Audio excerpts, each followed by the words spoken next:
Sí, las 4 camas están ocupadas con pacientes COVID, son pacientes que requieren un gran flujo de oxígeno, eh, por lo cual la- tenemos un solo paciente ventilado, perdón, conectado al respirador directamente con tubo endotraqueal. El resto de los pacientes, por suerte, no, están con requerimiento de, solo decimos, ventilación no invasiva o VNI de forma intermitente para tratar de oxigenarlos de forma correcta y que no lleguemos a la instancia de tener que conectarlos definitivamente al respirador. ¿Esta gente ya estaba internada en el hospital digamos, las internaciones se dieron todas No, ahora a son último pacientes que momento? ingresaron. Ajá. Uno de ellos sí, lamentablemente ya lleva muchos días ya conectado al respirador, y el resto son personas que ingresaron en las últimas 24 48 horas. ¿Y de qué edades estamos hablando? Alrededor de peri 65, menos de algunos, una persona sí es mayor de 70 años, el resto son menores de esa edad. Lo cual eso no lo estábamos viendo al principio del primer brote que tuvimos en Torkins el año pasado, eran personas de mayor edad, ahora estamos viendo personas con, menos, con menos edad que el primer brote. Y vos me comentabas hace un ratito que, bueno, queda una cama disponible en terapia de estas 5, de la cual estaría por ahora reservada para un caso extraordinario que pueda llegar a suceder. Obviamente que si se necesita para un caso de COVID también se va a utilizar, ¿no? Sí, sí, esa cama está reservada para un paciente COVID que requiera la complejidad que tenemos que conectarlo directamente al respirador. Estamos en este momento rediagramando incluso el flujo de circulación dentro del hospital, tomando en cuenta que hay cada vez mayor cantidad de casos, que este brote que fue muy súbito en la gráfica, si uno lo mira en la gráfica, el ascenso de la curva en el anterior brote fue un poquito más escalonado, llegó a un pico en octubre y después se mantuvo más o menos bajo, pero este brote fue la curva, la pendiente es muy pronunciada, y la verdad que no es que nos agarró de sorpresa, porque lo vimos anticipadamente en el AMBA, pero bueno, creo que ningún hospital en cierta forma está preparado para un aflujo de pacientes tan críticos en tan poco tiempo, en pocos días. Ahora imagino... Diego, Sí. ¿cómo te va? Miguel Herrada te saluda. ¿Qué tal, Miguel? ¿Cómo va? Estamos viendo que Bahía Blanca está saturado ya hace algunos días, no había más camas. Exactamente. O sea que ya no tenemos la opción de derivación y tenemos que arreglarlo con lo que tenemos, ¿no? Hablando en términos médicos, digamos que se pone bastante complicado para ustedes, fundamentalmente, ¿no?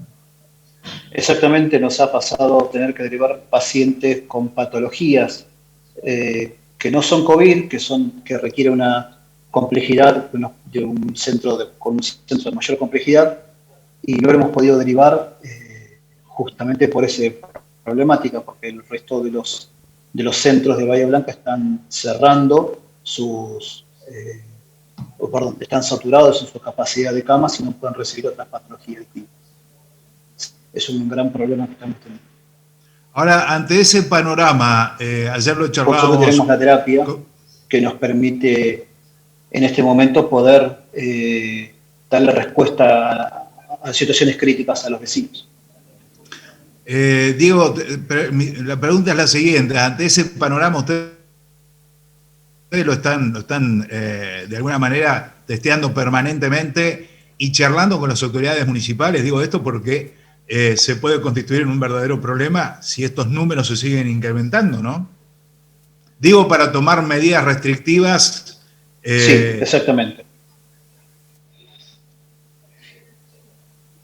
Sí, el diálogo es continuo, tanto con la autoridad superior, que es el secretario de Salud, así como la autoridad política, nuestra autoridad política del municipio. El diálogo de flujo es constante, y todo el tiempo estamos barajando posibilidades, porque esto lamentablemente es muy dinámico.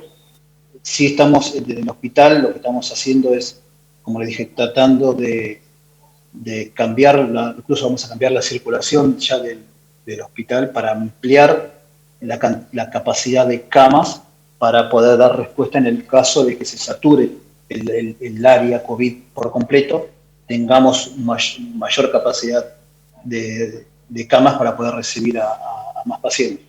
Lo cual esto va a ser a costa de tener que suspender procedimientos programados, posiblemente la cirugía sea prácticamente, lo tengo que hablar todavía con la jefa de quirófano, posiblemente vamos a tener que suspender las cirugías programadas, tomando en cuenta la cantidad de casos que estemos teniendo en los últimos días. Lo charlábamos con el doctor Barca hace algunas horas atrás, que llamaba la atención los números en general, pero en particular la situación de Saldungaray, tomando en cuenta la densidad poblacional. ¿Han seguido altos esos números? ¿Hay pacientes de esa localidad?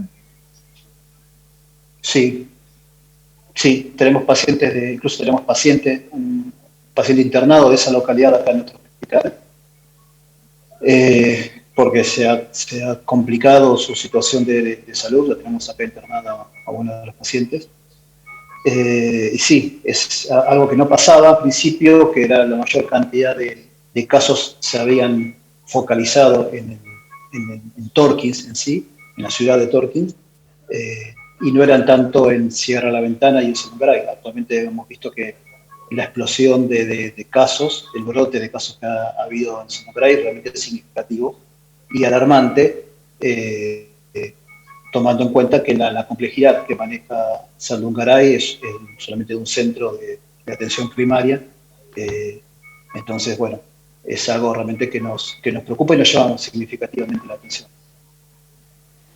Pensaba, Diego, en esto que ustedes siempre marcan, ¿no? Que la persona que ingresa a terapia intensiva no es una persona que habitualmente a los pocos días sale de la misma. Generalmente esa ocupación es bastante dilatada dentro de lo que es la terapia intensiva y sobre todo cuando hablamos de casos de COVID-19, lo cual hace más compleja la situación, ¿no? Por esto de que a veces siempre se va especulando con que las camas se van desocupando ante la necesidad por ahí de ser ocupadas por otro paciente. Exactamente. Son pacientes que requieren muchos días de internación, son internaciones para una terapia muchas veces prolongadas, por cómo es la dinámica de la enfermedad en sí. Entonces, esto genera que no es que tenemos un girocama, o sea, no es que el paciente está 2 o 3 días y sale de la terapia y lo podemos pasar a un sector de menor complejidad, sino que el paciente tiene, como bien decías Gonzalo, una estadía prolongada en la terapia, y esto no nos permite ir liberando las camas. Hoy comentabas... Lo que dice Rodrigo... Sí. No, lo que vos decías, Rodrigo, por eso yo hablaba el tema de restricciones, de tomar los recaudos necesarios como para que, teniendo en cuenta que se ha minimizado prácticamente las probabilidades de poder estar internado ante algún otro caso, tomar en cuenta los cuidados, ¿no? Digo, en esto de parte del municipio, de ver qué hacer o minimizar la actividad como para que la gente, obviamente nos tenemos que cuidar igual, pero me da la sensación de que estamos en una situación tal vez al límite de lo complejo que esperábamos, y estamos hablando que recién estamos terminando abril, todavía no terminamos abril, ¿no? Exactamente. Yo creo que el resto de nuestros vecinos tiene que tomar en cuenta, y mi idea es justamente de salir a hablar con ustedes y con los medios en sí, es buscar que la gente tome conciencia de la situación sanitaria en la cual estamos. En este momento no puedo decir que estamos totalmente colapsados, pero ha cambiado el flujo de pacientes que estamos teniendo en los últimos días. Realmente nos preocupa mucho. El hospital todavía puede dar respuesta a esto. Mi intención no es generar el pánico, pero sí creo que la gente tiene que empezar a tomar conciencia de que tiene que empezar a cuidarse, tiene que pensar en buscar evitar las reuniones sociales, que es donde donde nosotros vemos, porque nosotros a los pacientes los interrogamos y uno ve que el paciente no se contagia justamente en el hospital, ni se contagia, se contagian en los eventos sociales que hacen, en el cual no toman la distancia adecuada, en lugares cerrados. El virus no respeta o no le, como siempre digo, no le interesa si somos amigos, no hace discriminación entre amigos y familiares. Lamentablemente el virus termina afectando y generando situaciones que nos está llevando a un desborde del sistema de salud, no solamente a nivel nuestro municipal, sino a nivel provincial y hasta casi nacional. ¿Cómo está el personal, doctor? Digo esto porque también es un factor importantísimo, ¿no? Es decir, que el personal esté íntegro, que esté en condiciones, son seres humanos, uno lo entiende, y bueno, hay muchos hospitales donde vemos que también se ha colapsado en ese aspecto porque la gente no da más. Gracias por la pregunta, Miguel. Me dejas hablar un poco de la gente en nuestro hospital. Anoche, cuando terminé mi consultorio, me acerqué al hospital, estuve un rato con la gente de la terapia y me genera, yo les decía ayer a los enfermeros y a los médicos en sí, que me genera mucho orgullo ver el amor y a su vocación y el hecho de estar a veces, quedarse más allá de su horario de trabajo para ayudar a un compañero que está complicado, porque el paciente de terapia no es el mismo paciente que estamos acostumbrados a manejar. Los enfermeros tienen una predisposición hacia el trabajo extremadamente increíble, o sea, están muy abocados a esto. Yo realmente me emociona por ver la vocación que le ponen mis compañeros en el hospital. No solamente los enfermeros, los médicos, hasta las mucamas. Tenemos las mucamas, incluso hacen cosas que digo que no les correspondan, pero que nos ayudan, son nuestros otros asistentes que tenemos también en área tan mucho nos hemos puesto el hospital al hombro. No somos perfectos, siempre lo digo, siempre tenemos mucho que mejorar, tenemos muchísimas cosas que mejorar y esa es parte de mi función. Pero bueno, creo que en este momento el personal de salud está a la altura de las circunstancias y está dando una respuesta, creo que excelente.